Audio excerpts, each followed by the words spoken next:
Lord, muli po sa ating pong pagpapatuloy ng ating pag-aaral about the uniqueness of Jesus Christ. Ang layunin po ng teaching na ito o nung series na ito ay magkaroon tayo ng parang yung allness ng kabutihan at kadakilaan ng ating Panginoon. Yung bang parang mamangha tayo, yung salitang yon.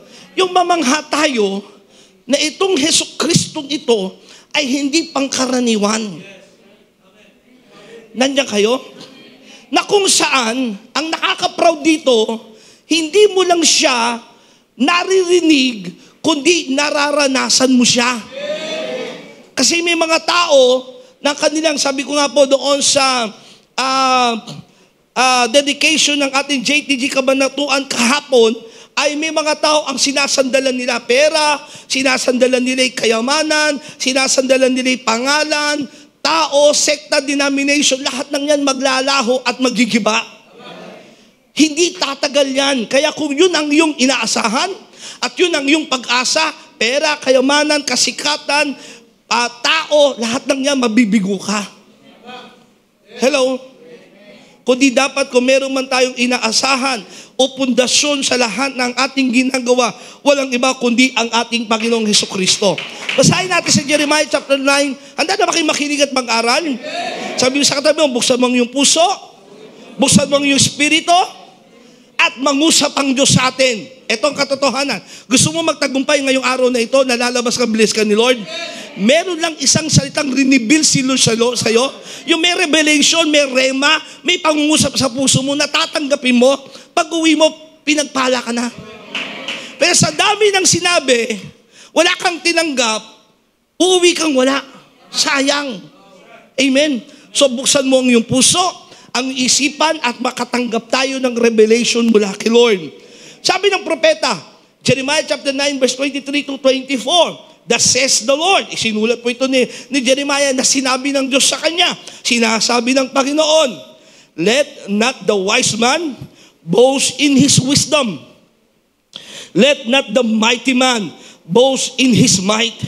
Let not the rich man boast in his riches. O Tagalogin natin ito sinasabi ng Panginoon, lahat ng mga matatalino, mga marurunong ay huwag magmalaki na kanilang katalinuhan o karunungan. Hello? Alam ko maraming mga nandito ang matalino. Yung iba naman nagtatalitalinuhan lang. Huwag ipagmalaki ang iyong talino o karunungan. Let not the mighty man boast in his might. O yung malalakas, ipagmamalaki ay ang kanilang kalakasan. Let not the rich man boast in his riches. O yung mga mayayaman ay ipagmamalaki ang kanilang kayamanan. But let him who boast in this. Kung may pagmamalaki ka man, ay ito. Sabi sa tayo mo, kung may pagmamalaki tayo, ito, sabi ng Bible, ano yun? That he understands and knows me. Anong sabi ng Diyos? Ito ang ipagmamalaki mo. Hindi yung mapera ka, hindi yung sikat ka, hindi yung malakas ka, hindi yung ma-impluensya ka, kundi itong ipagmamalaki mo. Kilala ko at nauunawaan ko ang Diyos. That I am the Lord who practices steadfast love, justice, and righteousness in the earth. For in these things I delight, declares the Lord. Yung pala kinalulugdan niya kapag kilala mo kung sino siya. Hello? Kaya wala tayong pinagmamalaki dapat sa buhay natin, sa ating paglilingkod, maging sa simbahang ito, kundi dahil nakikilala natin at nauunawaan natin ng Diyos. Knowing and understanding God. Sabi sa katabi mo, yan ang napakahalaga. Sige, sabi mo, yan ang napakahalaga. Naunawaan mo at nakikilala mo ang Diyos. Because failure to know God is failure to everything. Sabay-sabay nga natin basahin yan. 1, 2, 3, go. Failure to know God is failure to everything. Ang ikaw ay hindi makakilala sa Diyos ay kabiguan o kabiguan sa hindi pagkilala sa Diyos ay kabiguan sa lahat ng bagay. Nandiyan kayo? Yung mabigo kang makilala ang tunay na Diyos, kabiguan mo yan sa lahat ng bagay. We were made by God and for God until we understood that life would never make sense. Tayo ay para sa Diyos at nilikha para sa Kanya hanggat hindi natin naiintindihan. Yung alin, ikay nilalang ng Diyos at para sa Kanya. Sabi mo sa katabi mo, nilalang ka ng Diyos at para sa Kanya. Ulitin mo, sabi mo sa iyong sarili naman, nilalang ako ng Diyos at para ako sa Kanya. Again, nilalang ako ng Diyos para ako sa Kanya. At hanggat hindi mo naiintindihan yung bagay na yan, ang buhay walang halaga. Kahit makamit mo na nakasikatan, kahit ikaw man ang pinakamaging mayaman sa lahat, pero yung failure to understand and know God, walang kabuluhan ng lahat ng bagay. May mga tao walang hinabol at ginawa sa buhay ko, di magpakayaman. Walang masama sa yumaman, lalo pinayaman ka ng Diyos. Pero kung ang buhay mo walang ginawa kundi para lang pagpapayaman, mabibigo ka sa tunay na kahulugan ng buhay.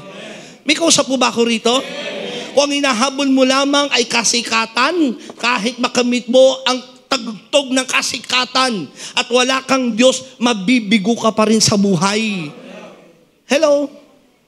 O yung iba naman, parang walang pangarap o walang gusto mangyari sa buhay. Hayahay ang buhay. At parang yun na ang kanilang final in life. Nandiyan kayo?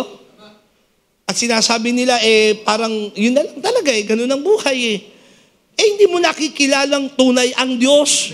Kasi ang Diyos ay naparito para bigyan ka ng kapayapaan, bigyan ka ng buhay, buhay na ganap at buhay na kasiya-siya. Ang mahalaga, ulitin mo, sabi mo sa katabi mo, makilala ang tunay na Diyos.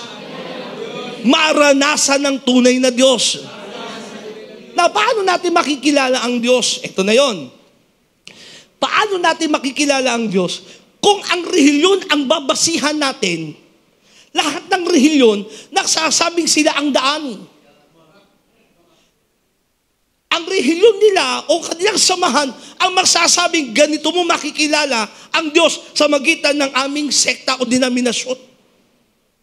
Nandiyan kayo?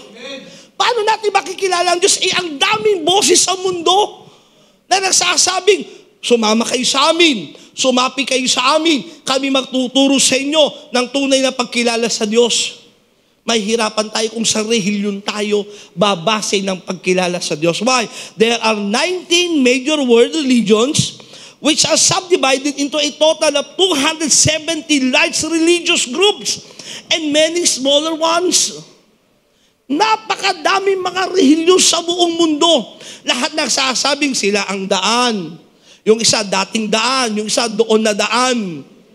Sila ang iglesyang itinayo. Nandiyan kayo? Sila ang samahang sa Diyos. Nandiyan kayo? Kung sa relihiyon tayo babase, ang daming relihiyon. Disapian natin lahat ng relihiyon. Kung ang relihiyon, ang daan para makilala ang Diyos, kasi ang pagkilala sa Diyos, sinuulit ko, nandiyan kayo, tingkay lahat sa akin, ang pinakamahalagang bagay na mangyayari sa buhay mo. Inuulit ko, yung pagkilala sa Diyos at maranasan siya sa buhay natin, ang pinakamahalagang bagay sa buhay natin. Nandiyan kayo? So, paano makikilala ang Diyos kung relihiyon? Kaya sinabi ni Pablo sa Colossians chapter 2 verse 8 o Colossus 2:8, mag-ingat kayo upang hindi kayo mabihag ni numan sa magitan ng walang kabuluhang karunungan at pandaraya na ayon sa mga tradisyon ng mga tao at ng mga alituntunin ng mundong ito. At ang mga ito'y hindi ayon kay Kristo. Mag-ingat daw kasi may mga tradisyon, alituntunin na mula lamang at tradisyon lamang ng tao. Ganito ka maliligtas, o ganito ka pupunta ng langit, o ganito ka sasamba sa Panginoon, manalangin ka ng 10 beses na ganito. Di ba? Yan yung dating relihiyon May kausap po ba ako rito? So paano natin makikilala ang Diyos? Sinasabi nga ni Pablo, mag-ingat kayo na hindi kayo mabihag ni numan sa magitan ng walang kabuluhang karunungan at pandaraya na ayon lamang sa tradisyon ng mga tao. Yung iba, may tradisyon. Dito ako pinanganak, dito na ako mamamatay. Ang tatag talaga ng salita. Ang tibay. Tradisyon yan No, hindi ayon kay Kristo. Hello? So, paano nga natin makikilala at maunawaan ng Diyos? How can we know and understand God kung ang relihiyon punong-puno ng tradisyon? Punong-puno ng mga kaalituntuning pang-tao lamang. Sino dito gusto pang makilala ang Diyos sa kanyang buhay? Kaya nga tayo nagtitipon-tipon ngayon dito eh. Tama ba? Tanong ko ulit, sino dito gusto pa niyang makilala at maranasan pa ang Diyos? Taas ang kamay. Salamat sa mga nagtaas ng kamay. Kasi kung ano yung pagnanasa ng iyong puso, yun ang ibibigay sa iyo ng Diyos. Amen? Ito ang sagot. To know God is to know Jesus Christ who was sent by God. Ang makilala ang Diyos, walang ibang daan at paraan, kundi makilala si Kristo Jesus na siyang isinugo ng Diyos para makilala ang tunay na Diyos. Sabi ng John 17 verse 3, Panginoong Jesus ang nangungusap. At ito ang buhay na walang hanggan. Ito yung papunta ng langit. Ito yung paraan para makamit ang buhay na walang hanggan. Paano? Ang makilala kanila na isang tunay na Diyos at si Jesucristo na iyong isinugo. So para makilala natin ang Diyos na siyang magdadaan sa atin, magdadaan sa buhay na walang hanggan, ay makilala yung Diyos sa magitan ng sinugo na walang iba kundi ang Panginoong Jesucristo. Hebreo 1, so sabi mo sa katabi mo, intindihin natin. Ulitin natin, sabi mo sa katabi mo, intindihin natin. Kasi ito, maraming verses tayong babasahin na ang layunin, makita natin yung uniqueness ni Kristo, na si Kristo ang eksaktong larawan ng Diyos na magdadala sa atin na makilala ang tunay na Diyos.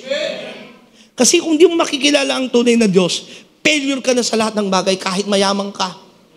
Eh kung titingin naman tayo dito, hindi naman tayo lahat mayayaman. Tama? Tingin mo yung katabi mo, mukha bang mayaman yan? Mukhang milyonaryo, no? Mukhang milyonarya. Hindi naman tayo sikat. Meron ba rito mukhang sikat? O tingnan mo yung mo, mukha bang sikat yun? Nagpapasikat. Tayo ba'y malalakas? Hindi rin naman. Hindi naman tayo ma-impluensya. So ano yung pagmamalaki natin sa mundong ito? Wala. Yan yung gusto ng mundo, pagmamalaki. Kaya sabi ng Panginoong Diyos, kung may pagmamalaki kayo, hindi lahat ng bagay na yan, kundi yung nakikilala nyo at naunawaan nyo ang Diyos. Eh, paano maunawaan ng Diyos kung sa tradisyon lang? Kung sa relihiyon lang? Magpe-fail tayo. Kaya sabi ng Hebreo 1 hanggang 3, noong una, nangusap ang Diyos sa ating mga ninuno sa iba't ibang panahon at sa iba't ibang paraan sa pamamagitan ng mga propeta. Ipinakilala ng Diyos ang kanyang sarili sa magitan ng mga propeta. Pinangungusapan niya ang mga taong ito. Ngunit itong mga huling araw, siya'y nagsalita sa atin sa pamamagitan ng kanyang anak. Sa magitan ng anak ay nilikha ng Diyos ang sanlibutan at siya ang piniling tagapagmana ng lahat ng bagay. Ang anak ang maningning na sinag ng Diyos. Kung ano ang Diyos ay gayon din ang anak. Kung ano ang Diyos, gayon din ang anak. Siya ang nag-iingat sa lahat ng bagay sa magitan ng kanyang makapangyarihang salita. Pagkatapos niyang linisin tayo sa ating mga kasalanan, siya'y umupo sa kanan ng makapangyarihang Diyos doon sa langit. So sa mga talatang ito, sinasabi ng sumulat ng Hebreo na makikilala natin at maunawaan ng Diyos nung una ay sa magitan ng mga isinulat ng propeta. Pero sa mga huling araw, ipinahayag kung ano at kung sino ang Diyos sa pamamagitan ng kanyang anak sapagkat ang anak ang eksaktong larawan ng Diyos. Nandiyan kayo? Kaya pala sinabi ng Panginoong Jesus sa John 10 verse 30. Okay, medyo technical and theological itong pag-uusapan natin ngayon. Kaya sabi mo sa katabi mo, buksan ng isip, buksan ang puso. Sabi mo sa katabi mo, buksan ng isip, buksan ng puso. Kasi wala pong ibang layunin ang iyong pastor at ang church na ito, kundi madala kayo sa katotohanan ng pagkilala sa iisang tunay na Diyos at walang ibang daan kundi sa pamamagitan ng ating Panginoong Hesus na lumalim tayo sa Kanya. Kasi nakakalungkot ito, no? Bago ko ipagpatuloy ito. Pwede pa lang matagal ka sa loob ng simbahan, pero hindi mo kilala ang Diyos. Wala kang karanasan sa Kanya. Pwede palang ginagamit ka bilang manggagawa. Tumatayo ka na sa harapan, pero hindi mo lubusang nakikilala at nararanasan ng Diyos at hindi mo lubusang na ibibigay ang buhay mo sa Kanya. Kaya ang ending kahit ang tagal mo na sa simbahan, napapalayo ka pa. Hello? Tagal mo ng Kristiyano, pero nagahari pa rin sa iyo yung sarili mo at ang iyong laman. At ayaw nating mangyari yon, mga kapatid. Hello? Na tayo pangunahan ng ating sarili at madaig tayo ng takbo ng sanlibutan. May kausap po ba ako? Kundi maghari at manaig sa atin ang kalooban ng Diyos, ang kapangyarihan ng Santong Espiritu sa magitan na lumalalim tayo sa pagkilala kay Kristo Jesus. Ano sabi ng Panginoong Jesus? I and the Father are one. Ako at ang Ama ay iisa. Nagalit ang mga nakikinig sa Kanya. Basahin niyo po yung John chapter 10. Halos gusto siyang babatuhin na nga siya ng mga tao. Sabi pa ng Panginoong Jesus, bago pa si Abraham, ako na nga. Naintindihan ng mga tao sinasabi ni Jesus, para baka sinasabi mong kapantay mo ang Diyos. Kabata-bata mo pa. Kailan ka lang ipinanganak? At sasabihin mo, nauna ka pa kay Abraham. Kasi ang sinasabi dito ng Panginoong Jesus, mamaya ipapaintindi natin, kasi ang pinag-usapan natin dito yung the uniqueness of Jesus Christ. Gusto ko mabusan ng iyong isipan, mga kapatid, mula sa pinakabata hanggang sa pinakamatandang membro ng church na ito. Ang ini-introduce natin sa inyo yung katuruan, katotohanan mula sa kanyang mga salita kung sino ba si Jesus. Kasi kung ilalagak mo ang buhay mo sa pera, sa kayamanan, meron sa mundong ito, na pangsanlibutan lamang ang buhay mo, hindi ka makakarating sa langit. Hindi mo makakamit ang buhay na walang hanggan.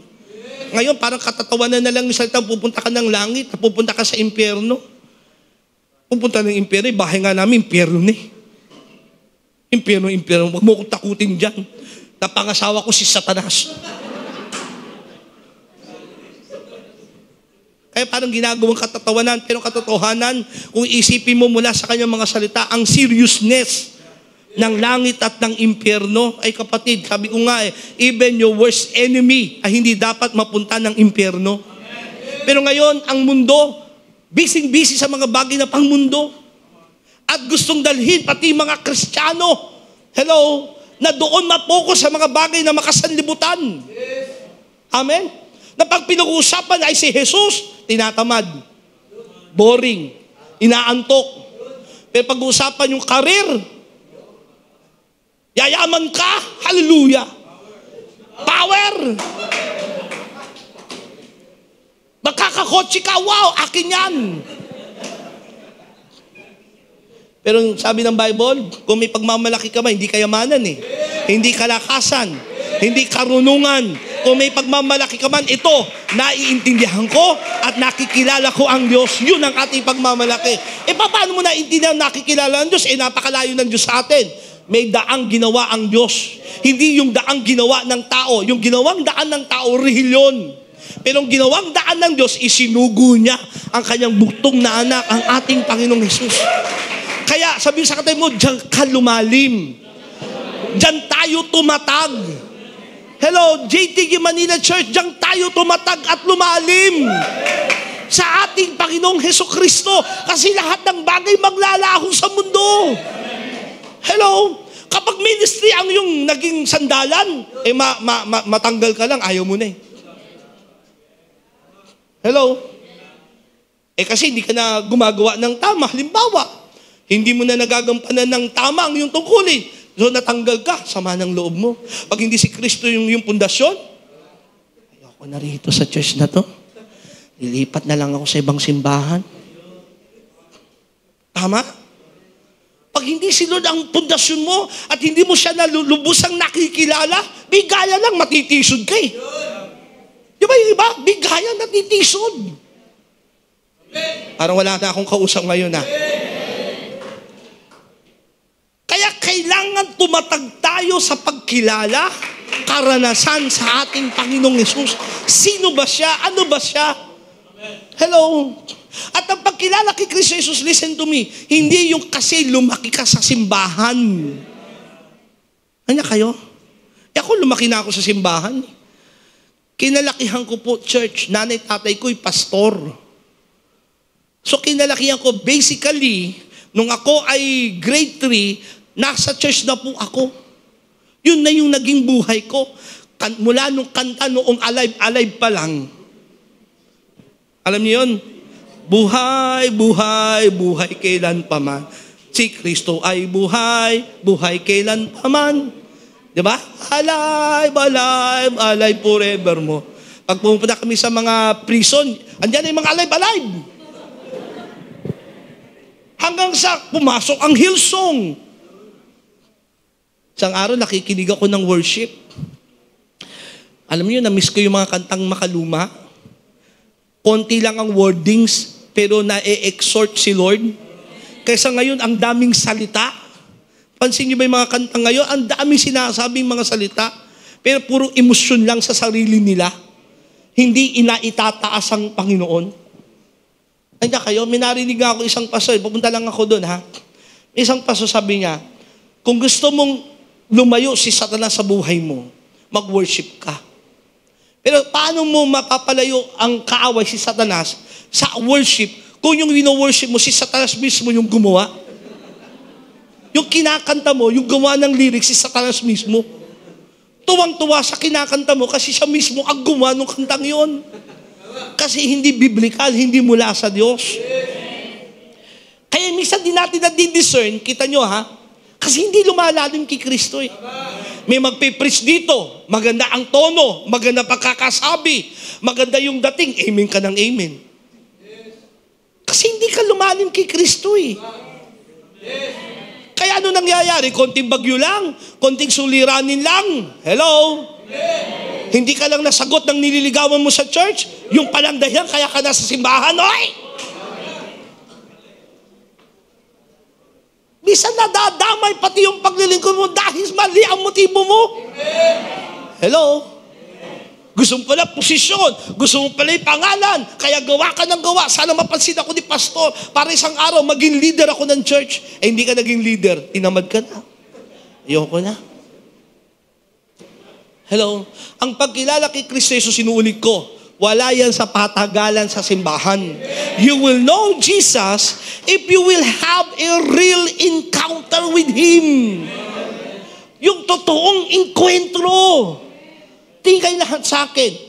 Meron ka na bang kwento o patotoo sa buhay mo magsasabing na enkwentro mo si Jesus? Di ba hindi mo makakalimutan yung time and moment, o listen to this ha, yung isang analogy. Hindi mo makakalimutan yung oras, pati nga bihis mo, o paano ka pumorma nung una mong ma-meet yung presidente ng Pilipinas, kung na-meet mo siya. Di ba hindi mo makakalimutan yun? Na-meet mo yung presidente, kinamayang ka, tinanong yung pangalan mo, hindi mo makakalimutan. Kaya mayor nga lang eh. Hindi mo naku, na-meet ko yung mayor na yan. Nung nandun ako sa pinapunta niya ako sa opisina, nag-usap kami, ang tagal namin nag-usap, mga 2 minuto. Hindi mo makakalimutan eh. Kasi nagkaroon ka ng time na ma-meet siya. Eh ba't ikaw, wala kang kwento nang ma-meet mo si Jesus? O ang Diyos? Ang tanong, meron ba talagang pagkakataon? Ha? Gigigil ako sa inyo eh. Na masasabi mong na-enkwentro mo ang Diyos sa buhay mo. Na naging totoo siya sa'yo. Na hindi siya mga letra lamang ng Biblia. Hindi siya ipinapangaral lamang ng pastor o inaaway sa praise and worship, kundi siya'y totoo at buhay sa buhay mo. May ganun ka namang kwento. Hello? Sino may ganun ng kwento sa buhay niya? May kwento na ng tunay na karanasan kay Kristo, taas ang kamay. Kapag may kwento ka na tungkol sa tunay na karanasan kay Kristo, may kwenta na buhay mo. Pero hanggat wala ka pang kwento sa tunay na karanasan kay Kristo, wala pang kwenta buhay mo. Hello? Yung totoong ma-born again ka dahil sa pagkilala kay Kristo Jesus.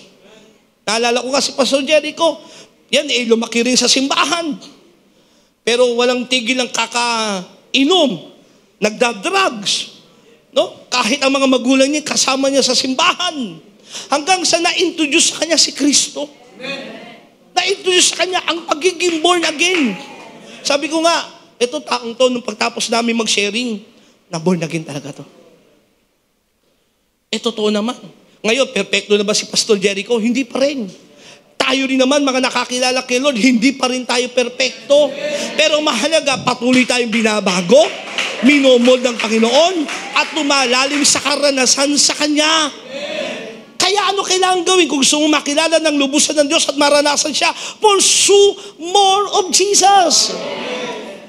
Yan ang pinupurso natin. JT Gimanan Church, huwag kayo magkakamali. Hindi natin pinupurso ang karir natin sa buhay. Kung karir lang, magkakamali ka. Sasabihin ko sa iyo. Itong sinabi ko na noon at uulitin ko. The world and Satan can give you tawag dito, first class ticket para mawala ka sa Diyos. Naintindihan niyo yun? The world, Satan can give you first class ticket. Ano yung first class ticket na yun? Kayayaman ka, sisikat ka, kakaroon ka ng maraming followers sa YouTube, sa TikTok, sa FB. Isang post mo lang, ang daming mga susunod sa'yo. Magkakaroon ka ng maraming endorsement. Ngayon, wala na sa paganda, pagwapuhan ang pagpili sa mga kasikatan. Mukha ka ng katawa-tawa, sisikat ka na eh. Di ba? Kahit mukha kang lamok, pwede ka sumikat eh. Di ba? Dadami pera mo. Hello?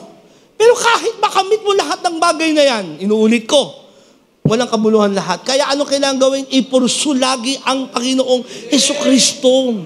At habang pinupursu natin siya, doon mo makikita yung uniqueness ng ating Panginoong Hesukristo. No, the uniqueness, ay grabe pala itong Panginoong Diyos na aking pinapalo. Ma-amaze ka sa Kanya, sa Kanyang pag-ibig, kapangyarihan, kung sino siya. Hello? Na ang Panginoong Hesus ay hindi isang doktrina lamang. Hindi sa isang alamat o kwento na parang si Harry Potter. Hello? Amen ba? Amen.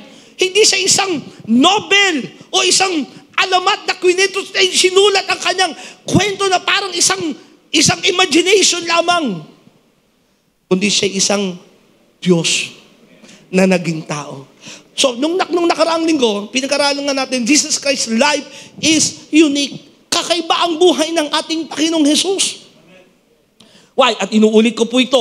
Gusto kong ma-establish sa inyo mga buhay at mga puso. Bakit unique ang buhay ng ating Panginoong Hesukristo? Sapagkat si Hesukristo ay Diyos. Gusto mo makilala at maranasan ang Diyos sa buhay mo? Makilala at maranasan mo si Kristo Jesus. Hindi lang siya isang Panginoon, kundi siya'y Diyos ng ating buhay. That Jesus Christ is God. Sabay-sabay nga natin sabihin ito, Jesus Christ is God. Kahit anong sabihin ng mundo o ibang relihiyon. Kasi sinasabi, tinuturo ng Biblia at ating naunawaan na si Jesus ay hindi isang pangkaraniwang tao. Siya'y isang Diyos. John chapter 1 verse 18. No one has ever seen God but the unique one. Ang ganda nito sa New Living Translation. Sa John 1:18, no one has ever seen God but the unique one, no? Who is himself God, is near to the Father's heart. He has revealed God to us. Ni-reveal niya ang Diyos sa atin. Itong unique na isang ito. Pag sinabi kasing unique, kakaiba, iisa lamang, walang katulad. At si Jesus, yung iisa na anak ng Diyos, iisang Diyos na naging tao. Hello? At yan, pag-uusapan natin hanggang mamaya, yung uniqueness ng Panginoon. Hanggang sa kanyang muling pagbabalik, makikita mo yung uniqueness ng ating Panginoong Jesus. Jesus Christ is unique because He is the incarnate Word of God. Pag sinabing incarnate, naging taong salita. Ang salita ay Diyos at yung salitang Diyos na yon, nag-incarnate ay naging tao, fully human and fully divine. Creator and Savior of the world. Imagine this, no? Kung ikaw yung nabuhay noong panahon, no, ng ating Panginoong Hesus at nakita mo siya, halimbawa naging alagad ka ng Panginoong Hesus, ay grabe yun. Nahawakan mo siya, nakasama mo siyang kumain, narinig mo kanyang pagtuturo, Nakita mo siya'y nagutom na uhaw. Nakita mo siya'y naipako sa krus na matay, muling nabuhay. And then naunawaan mo, ito palang kasama kong ito ay hindi pangkaraniwang tao, kundi isang Diyos na naging tao. Yun yung damdamin na meron kay Peter, kay John, and kay James. Yung tatlong alagad na sinama ng Panginoong Hesus doon sa bundok upang siya'y manalangit. At nung nananalangin ng Panginoong Hesus sa Mount Transfiguration, biglang nagningning ng liwanag ang Panginoong Hesus. Kasing liwanag ng araw, sabi ng Bible, at tumabi sa kanyang kanan at kaliwa ay si Moses at si Elijah. Nakita ni John, ni James, and Peter yung glory ng ating Panginoong Hesus kung sino talaga siya. Kaya nang sinulat ni John the Beloved, no, yung kasama sa tatlong yan, yung nakita yung glory, sabi niya sa John chapter 1 verse 14, so the Word became human and made His home among us. He has full of unfailing love. Grabe, no? Ang Panginoong Hesus ay punong-puno ng pag-ibig and faithfulness. And ito sabi niya, and we have seen His glory, the glory of the Father's one and only unique Son of God. Nakita namin yung glory niya. Nakita namin yung kanyang kaluwalhatian. Yun yung sinasabi ni John nung sinusulat niya ito. Nung sinulat niya ang Book of John, nung isa sa Gospel, Matthew, Mark, Luke, and John, na isulat na yung tatlong Gospel. At siya, he's about 80 to 90 years old nung sinulat na ito sa island of Patmos. Siya ay bilanggo sa islang yon. At nung binabasa niya, maaari sabi ng mga theologian ganito, nung binabasa niya yung sulat ni Mateo, sulat ni Mark, sinulat ni Luke, nung binabasa niya, parang sabi niya, meron pang kulang dito na kailangang idagdag. Kaya sinimulan niya sa gantong diwa, John chapter 1 verse 1, in the beginning. In the beginning was the Word, and the Word was with God, and the Word was God. Sa pasimulan pa, nandun na ang salita, kasama ng Diyos ang salita, at ang salita ay Diyos. At sabi ni John, nakita namin yung glory niya. Nahawakan namin ang kanyang kamay, nakasama namin siyang kumain. Nakita namin paano siya natulog, paano siya umiyak. Nakita namin, siya pala'y hindi basta tao, Diyos siya. Now, ito yung uniqueness ni Lord. Listen, ha? Jesus Christ is unique because He is God and man. He's 100% God and 100% man. Ngayon, paano siya naging tao? Bilang tao, normal, nagugutom. Okay? Jesus have hungered. Sabi ng Matthew chapter 4 verse 2, and after fasting for 40 days, and 40 nights, kahit ikaw mag-ayuno ka ng 40 araw, 40 gabi, ano mangyayari sa'yo? Ano sabi diyan? And He was hungry. So talagang si Jesus, okay? Yung Jesus ay tao kasi nagutom. Nandiyan kayo? So ini-establish ko sa inyo, yung tamang katuruan ng doktrina kung sino ba si Jesus. Siya'y 100% tao, pero 100% siyang Diyos. Yun yung uniqueness niya. Kaya siya tao, kasi natutulog si Jesus. Napagod siya, kaya natutulog din siya. Doon sa Mark chapter 4, verse 38, Jesus was sleeping at the back of the boat with his head on a cushion. The disciples woke him up shouting, Teacher, don't you care that we're going to drown? Ito yung panahong bumagyo ng malakas at yung bakang sinasakyan ng mga apostol ay lulubog, ginising nila ang Panginoong Hesus kasi ang Panginoong Hesus ay natutulog. Bilang tao, siya nagugutom, siya ay natutulog. At bilang tao, listen to this, siya din ay namatay. Namatay kasi tao siya eh. Pinahirapan siya, sinaksak siya sa tagiliran, pinako siya, pinagahampas siya, nasugatan ng kanyang buong katawan kasi may dahilan. Hello?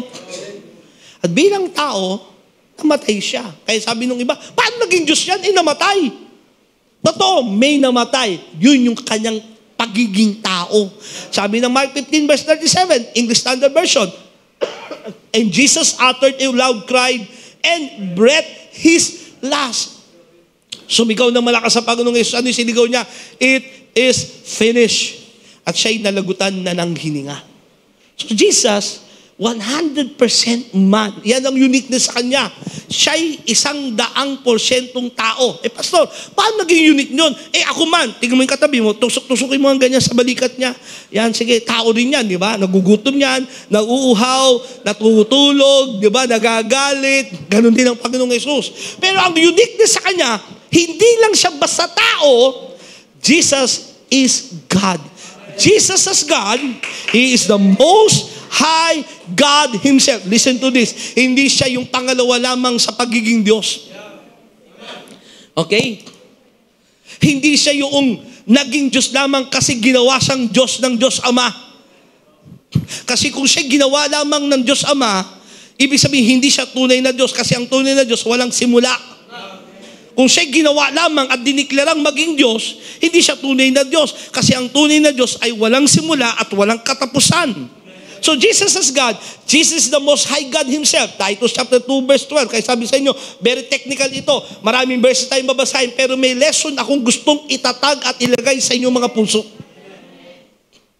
Yung tamang pagkilala sa Panginoong Hesus magdudulo sa iyo ng tamang pagsamba, ng tamang paglilingkod, ng tamang buhay dito sa lupa. Kasi kung mali ang pagkilala mo kung sino si Jesus, magkakamali ka paano mo siya sasambahin.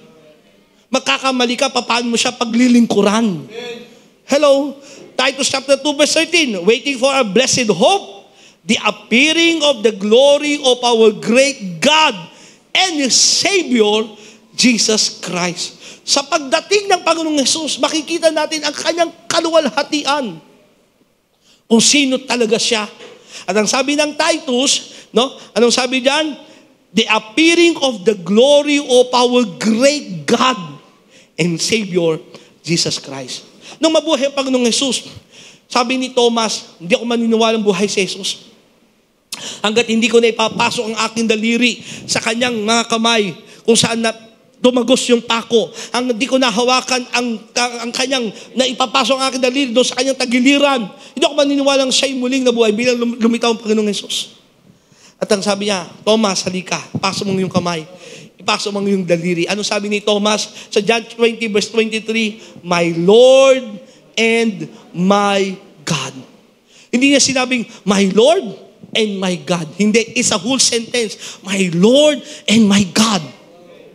Ibang translation, ibang paniniwala, My Lord and my God. Hindi, ang tinutukoy ni Thomas dito, si Jesus ang aking Panginoon at ang aking Diyos. Ito magpapatunay pa na siya 100% Diyos. Jesus has all the attributes of God. Pag sinabing attributes, katangian na meron lamang sa Diyos. That's why He is unique. Because He is 100% man. Oo, siya'y tao. Kasi namatay siya, nagutom siya, nauhaw siya, natulog siya, nagalit siya. Hello?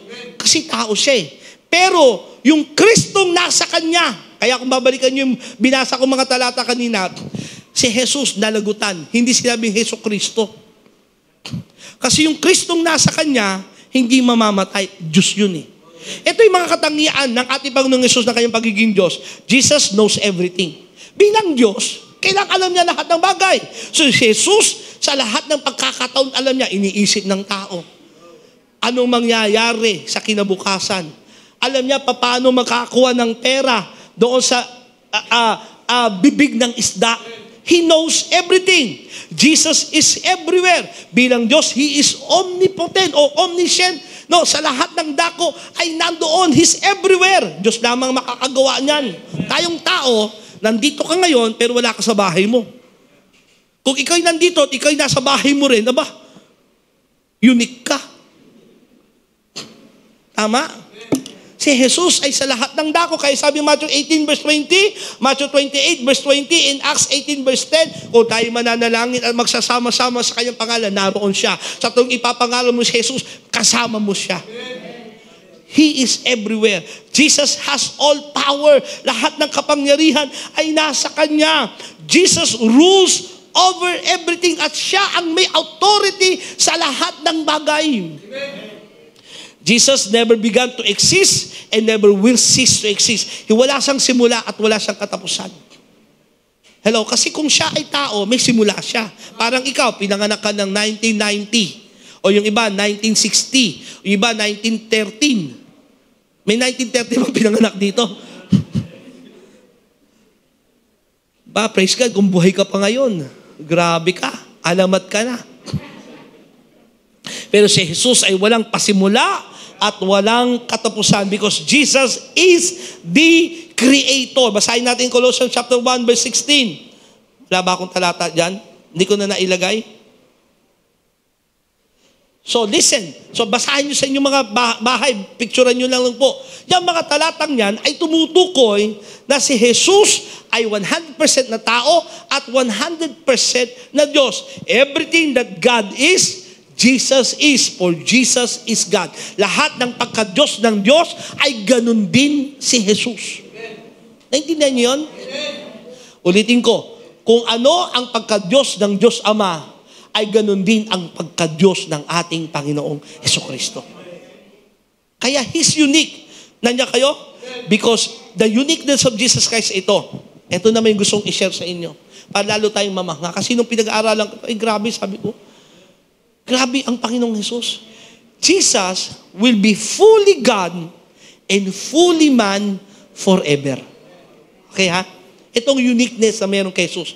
Nung naging tao siya, 100% tao siya, pero taglay niya yung 100% ng pagiging Diyos. Walang bawas, walang kulang yung kanyang pagiging Diyos.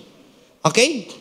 So intindihin nyo, yung kanyang pagiging Diyos nung naging tao siya, is 100% siyang Diyos. Hindi na bawasan yung pagka-Diyos niya. Pero nung siya ay umakyat na ng langit, taglay niya yung 100% ng pagiging tao pa rin. Okay? So, paano? Jesus rose physically from the dead in the same body that had died. Etong Jesus na ito, nang muling mabuhay, ay yung katawang kanyang ginamit, ay yung pa rin yung katawang muling nabuhay. Hindi ibang katawan. Luke chapter 24 verse 39, English Standard Version. See my hands, sabi niya kay Thomas, and my feet. Kung ano yung nasugatan, kung ano yung naghirap, it is I, myself, touch me and see, for a spirit does not have flesh and bones as you see that I have. Ang spirito, walang laman at buto. Ako may laman at buto. Ito ko. Hawakan mo yung kamay ko. Hawakan mo yung tagiliran ko. So kung ano yung namatay na katawan, yun din yung muling nabuhay. Jesus ascended into heaven as a man in His physical body. Itong Jesus na ito, na umakyat sa langit, yung katawang umakyat, yun din yung namatay at muling nabuhay. Very unique. Luke 24 verse 50 to 51. And he led them out as far as Bethany, and lifting up His hands, He blessed them. While He blessed them, He parted from them and was carried up into heaven. Itong Jesus na ito, for 40 days and 40 nights na nakasama nila si Jesus na muling nabuhay, nakasama nilang kumain, naka-fellowship nila. Sinabi, punta kayo sa ganung lugar, bilang lumabas si Jesus doon. Naalala yung napanood natin dito, the reason?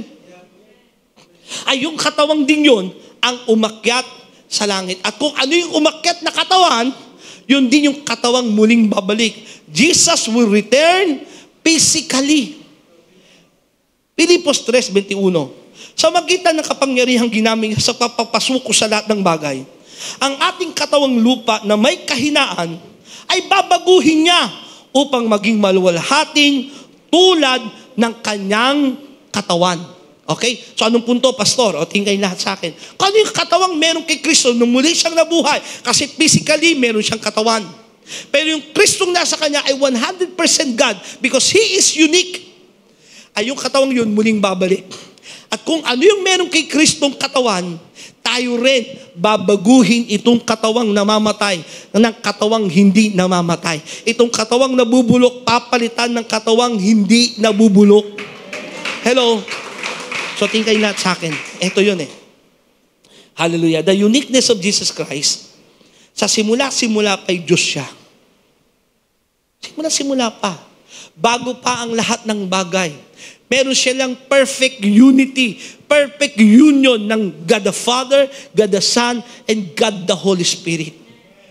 Nilikha niya ang tao, si Eva at Adan. Pero ang taong ito, si Eva at Adan, nagkasala. At dumami ang tao na punong-puno ng kasalanan, nananaig sa kanyang buhay ay kasalanan. Pero gayon na lamang pag-ibig ng Diyos. Siya'y Diyos. Kasama niya sa simula-simula pa ang Diyos Ama at ang Diyos Espiritu. Pero naging tao, ipinanganak sa isang babaeng birhen. Iniwan ang kalangitan. Ito ang mahalagang tanong, bakit? Sabi mo sa katawan mo, bakit? Diyos siya, wala siyang katawan eh. Pero pinili niyang maging tao. At hanggang ngayon, in this very moment, listen to this, very technical, theological, hanggang ngayon, may katawan pa rin si Jesus sa langit. Kung ano yung katawang meron siya dito sa lupa. Pero glorified body na yun. Nanya kayo? Glorified body. Bakit pipiliin ng Diyos yun? Dito ka mamamangha sa uniqueness ng Panginoong Jesus. Bakit niya pipiliin na siya'y Diyos? Walang simula, walang katapusan, ay maipanganak sa isang babaeng birhen. Magdanas ng lahat ng hirap. Nandiyan kayo, maparusahan sa salang hindi naman niya ginawa. Namatay sa krus ng Kalbaryo para dalhin yung kasalanang wala naman siya, kundi yung kasalanan mo at kasalanan ko. Bakit niya kailangan gawin yun? Diyos siya na nagkaroon ng katawang lupa. Nandiyan kayo? Bakit? Sinagot ng Hebreo 2:17 hanggang 18. Kaya't kinailangang matulad siya sa kanyang mga kapatid sa lahat ng paraan. Maitulad siya, magutom, mauhaw, masaktan, matukso. Sa gayon, siya'y naging isang pinakapunong pari. Siya ngayon yung naging high priest na kung saan ay mamamagitan para sa atin.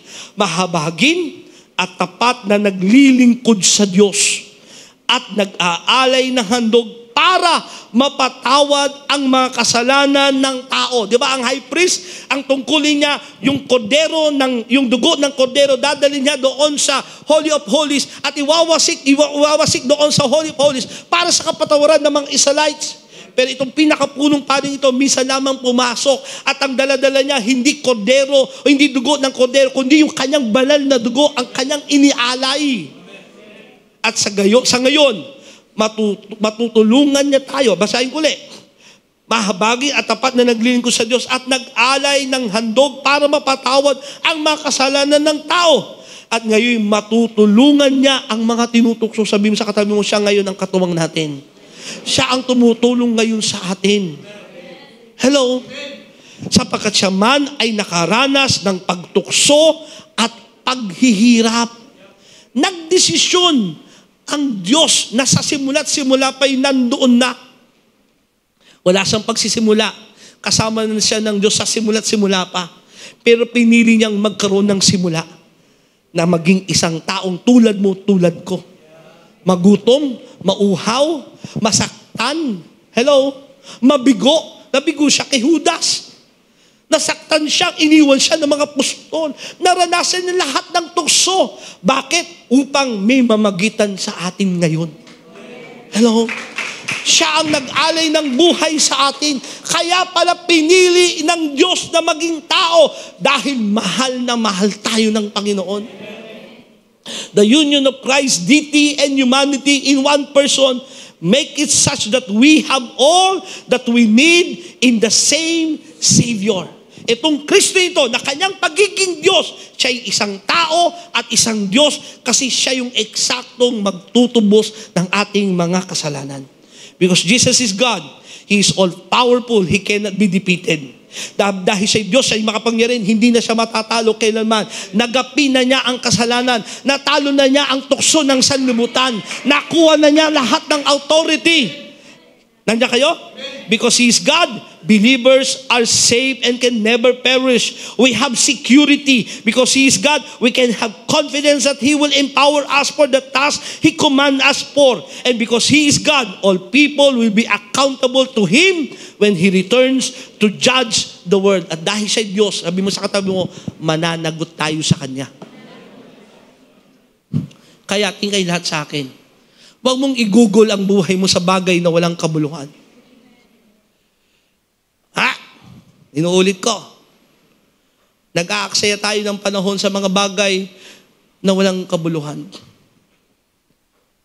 Pagbibigay ng mga panahon na hindi magdudulot sa atin ng buhay na walang hanggan.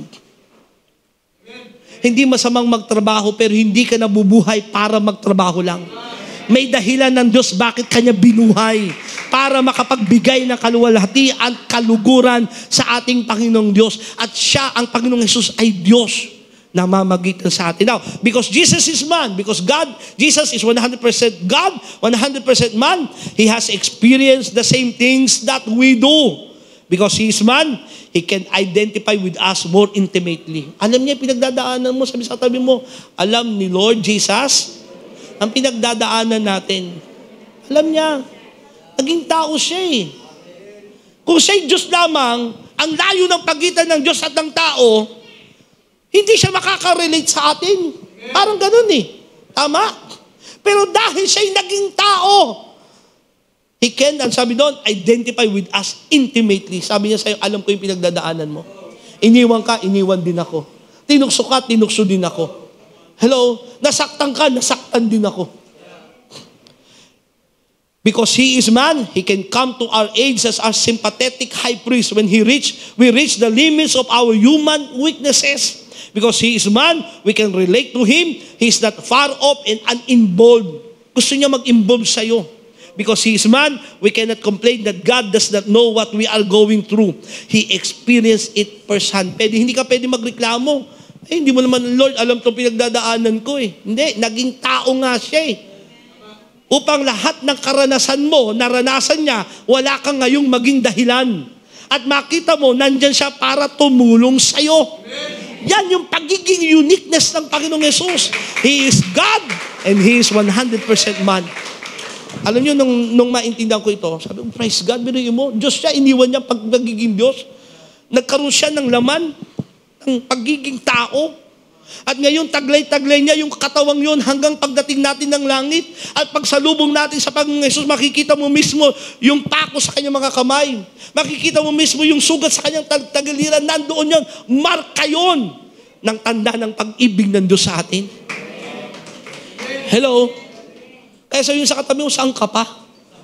Walang ibang rehilyon. Listen, ng tulad na meron sa ating Panginoong Hesukristo.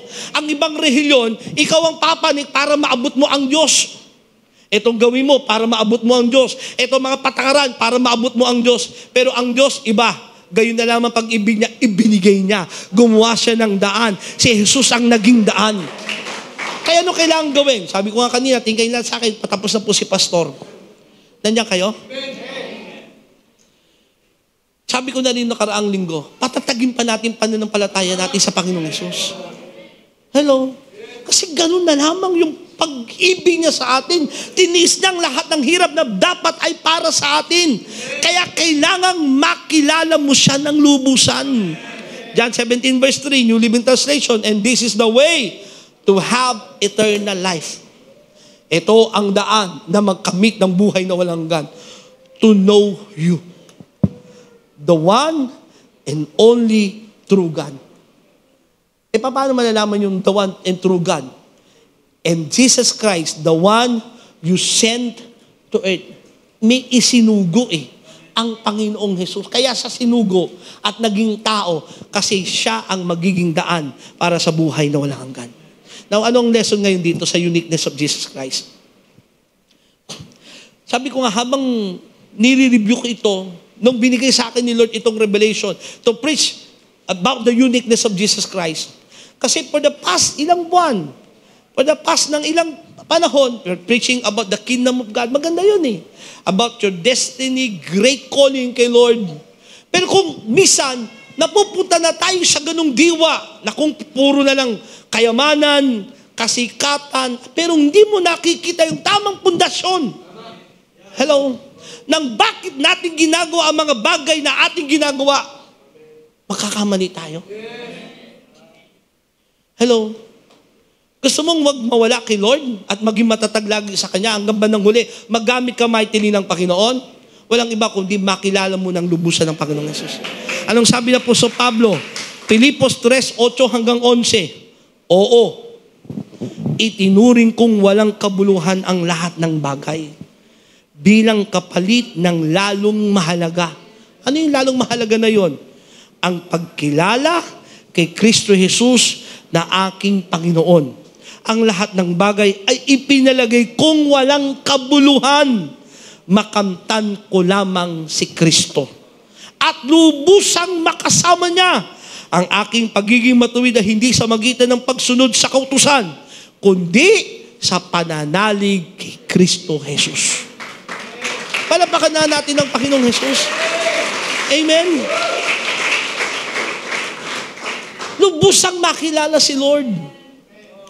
Sabi sa katabi mo, lubusang makilala si Lord. Ulitin mo, lubusang makilala ang Panginoong Jesus.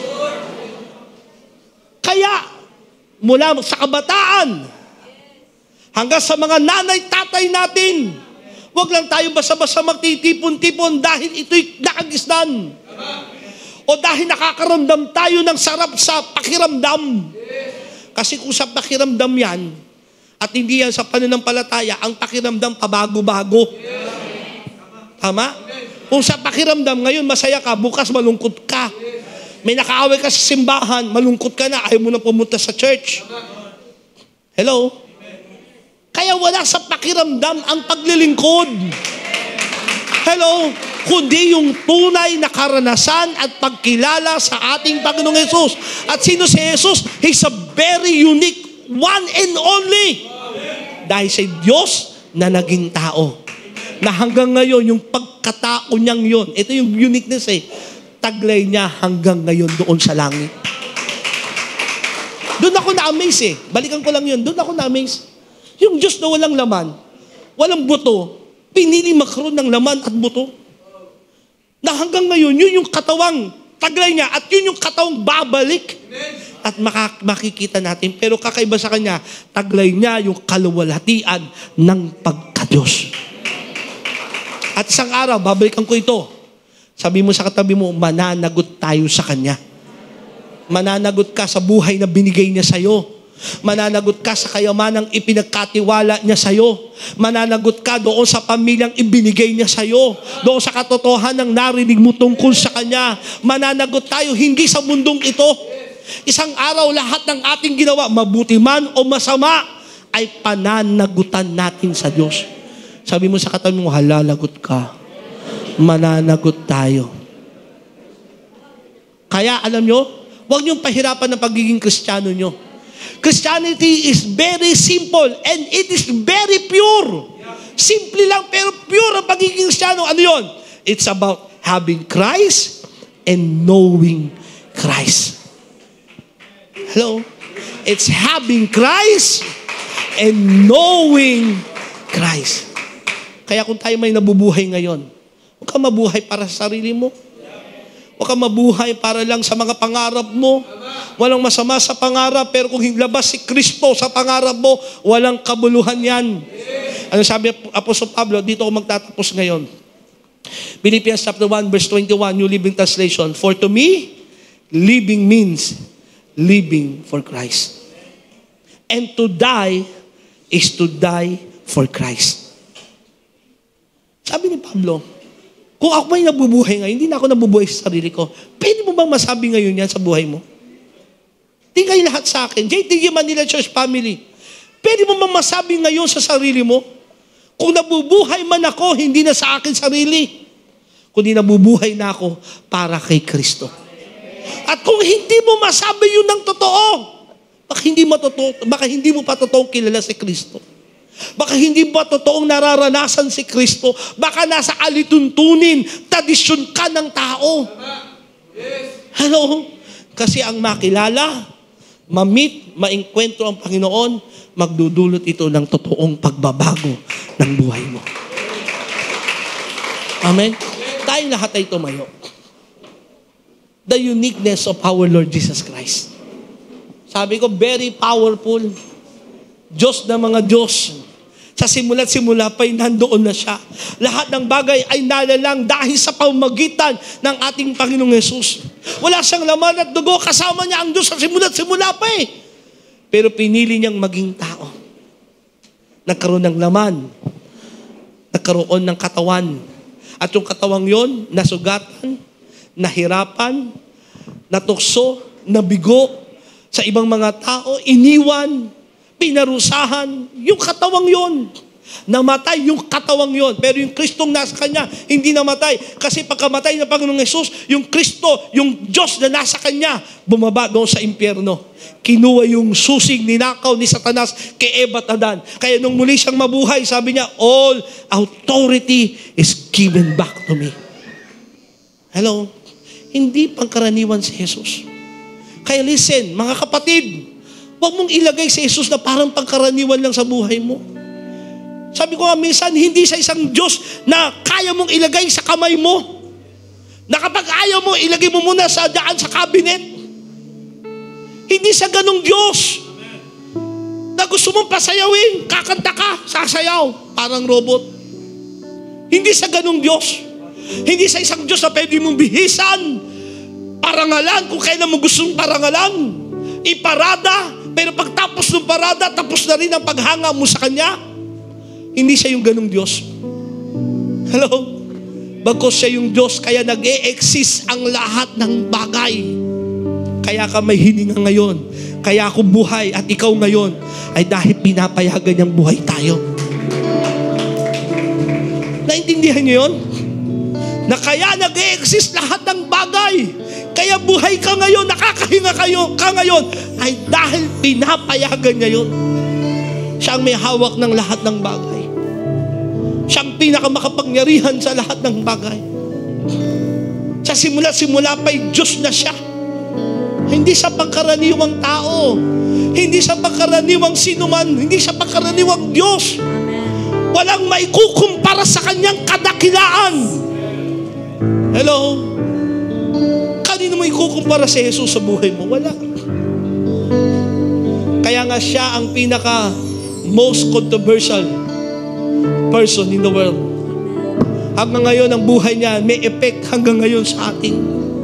Yung mga katuruan niya, nagbago sa ating buhay. Lahat ng Kanyang ginawa ay nagbigay na kahanga-hangang kwento na may effect pa rin hanggang ngayon sa atin. At isang araw, babalik siyang muli. Baka nakalimutan mo, nangako itong Jesus na ito na umakyat, na sabi niya, ako'y muling babalik.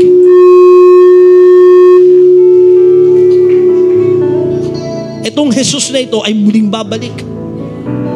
At sa Kanyang pagbabalik, hindi para iligtas pa tayo. Kasi nagawa na niya yun nung una niyang pagdating. Kundi sa Kanyang muling pagbabalik, hahatulan niya ang buong sanlibutan. Kanino ka ba nabubuhay ngayon? Para kaninong buhay mo? Para saan ang pangarap mo ba?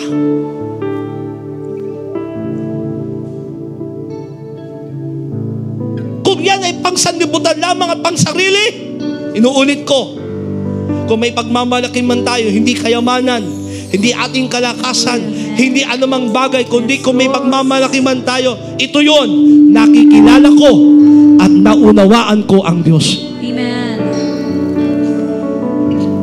Gaano mo nakikilala at naunawaan ang Diyos sa buhay mo? Please, JTG Manila Church Family, lumalim tayo. Amen. Lumago tayo sa pagkilala, sa karanasan sa ating Panginoong Hesus. Mga manggagawa, huwag nyo lang gawin ang tungkulin nyo dahil manggagawa kayo ng church. Kundi gawin nyo yun dahil naranasan nyo si Kristo sa buhay nyo.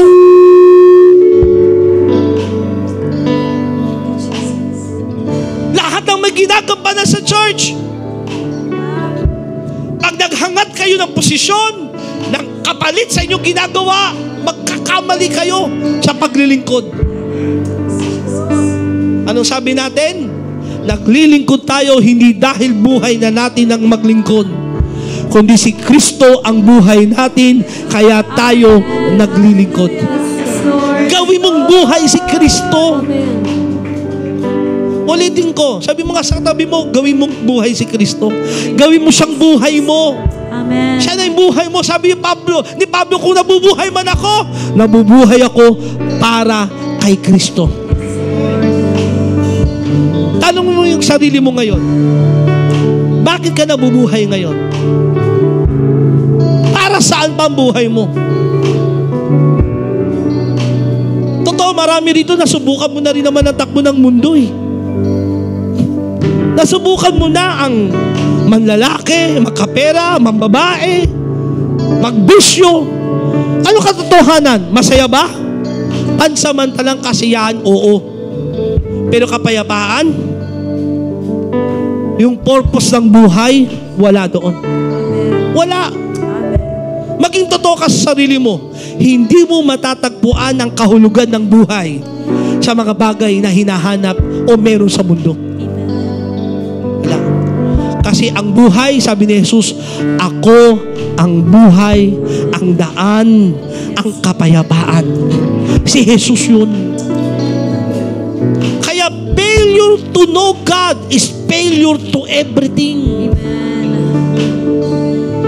Pero to know God is to have everything. Hallelujah. To have Christ is to have everything. Anong punto ngayon, Pastor? Kung nabubuhay man tayo ngayon, kung meron man tayong bibigyan ng halaga, tulad sinabi ni Pablo, itinuring ko ng walang kabuluhan lahat ng bagay. Makamit ko lang ang pinakamahalaga, yung makilala ang Panginoong Jesus. Yan ang ilagay ng Diyos sa inyong mga puso. Yan ang maitatag sa inyong isipan. Na kaya tayo nabubuhay, humihinga, kumikilos, naglilingkod, nagtatrabaho, may pamilya, o ano bang bagay na ating ginagawa, ay para na sa ating Panginoong Jesus. Sa pangalan ng Panginoong Jesus, ilagay yan sa inyong mga puso, isipan ng Panginoon. Come on, let's worship Him right now.